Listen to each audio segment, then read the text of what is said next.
Hi, എല്ലാവർക്കും moms വീട്ടിലേക്ക് സ്വാഗതം. അപ്പോൾ ഇന്ന് നല്ലൊരു ഈവനിങ് സ്നാക്സിൻ്റെ റെസിപ്പിയായിട്ടാണ് വന്നേക്കുന്നത്.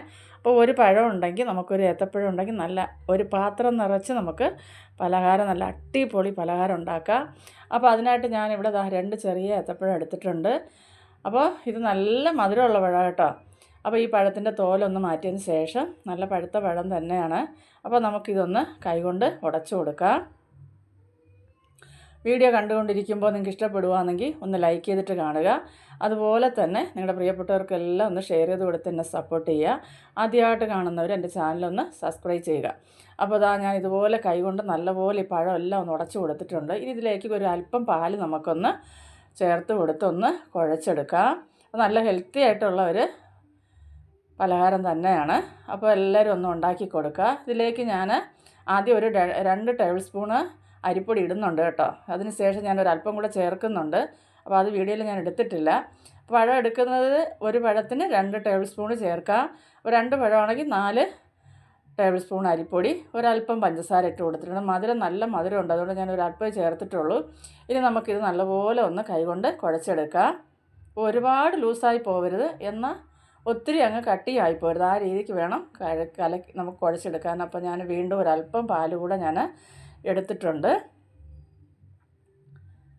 ഒരു 1/4 കപ്പ് പാലൊക്കെ മതിയാവും കേട്ടോ. ഒഴിച്ച് നോക്കി വേണം ചെയ്യാൻ. ഇനി നമുക്കിതിലേക്ക് ഒരല്പം ബേക്കിംഗ് സോഡയും കൂടെ ചേർത്ത് കൊടുക്കാം. അതിനുശേഷം നല്ലപോലെ ഒന്ന് കൈകൊണ്ട് കുഴച്ചെടുക്കാം. ഇനി ഇതിലേക്ക് ഞാൻ കുറച്ച് ഡ്യൂട്ടി ഫ്രൂട്ടിയും കൂടെ ചേർത്ത് കൊടുക്കുന്നുണ്ട്. അപ്പോൾ ഇതൊക്കെ കൊച്ചുമക്കൾക്ക് ഒരുപാട് ഇഷ്ടപ്പെടുമല്ലോ, കുഞ്ഞുങ്ങൾക്കൊക്കെ. അപ്പോൾ ഇതും കൂടെയൊക്കെ ഇട്ട് നമുക്ക് നല്ലപോലെ ഇനിയൊന്ന് കുഴച്ചെടുക്കാം. അപ്പോൾ ഇത് കുഴച്ചെടുക്കുന്ന സമയം കൊണ്ട് ഞാൻ എണ്ണ ചൂടാവാനായിട്ട് അടുപ്പത്ത് വെച്ചിട്ടുണ്ട്. ഇനി ഇത് നമുക്ക് റെസ്റ്റ് ചെയ്യാനൊന്നും വെക്കണ്ട. നമുക്കിതിങ്ങനെ തന്നെ കുറേശ്ശെ എടുത്ത് എണ്ണയിലേക്ക് ഇതുപോലെ ഇട്ട് കൊടുക്കാം.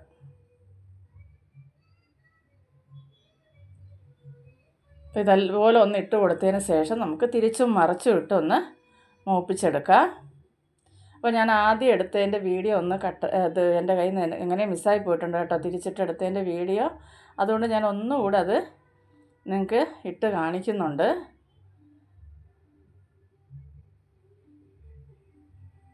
ഒന്ന് മൂത്ത് കഴിയുമ്പോൾ നമുക്കിതൊന്ന് തിരിച്ചിട്ട് കൊടുക്കാം.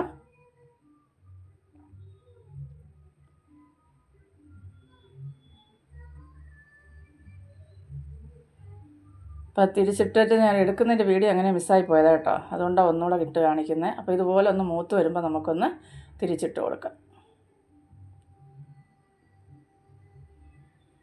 ഇതുപോലെ തിരിച്ചിട്ട് ആ ഭാഗം മൂത്ത് വരുമ്പോൾ നമുക്ക് കോരിയെടുത്ത് നല്ലൊരു 4 മണി പലഹാരം ഇവിടെ റെഡി ആയിട്ടുണ്ട്. അപ്പോൾ ഒരു പഴം ഉണ്ടെങ്കിൽ നമുക്ക് ഒരു 8-10 എണ്ണം ചെയ്തെടുക്കാൻ പറ്റും കേട്ടോ. പഴത്തിൻ്റെ വലിപ്പം അനുസരിച്ചിരിക്കും.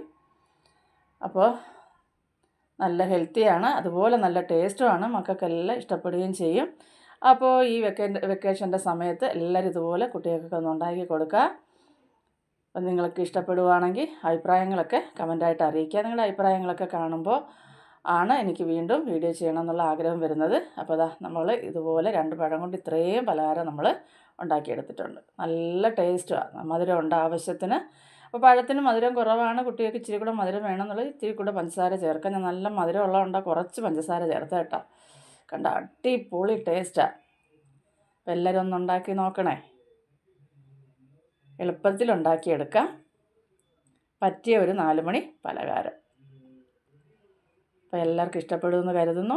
വീണ്ടും മറ്റൊരു വീഡിയോ ആയിട്ട് കാണുന്നത് വരെയും എൻ്റെ എല്ലാ കൂട്ടുകാർക്കും ബായ്.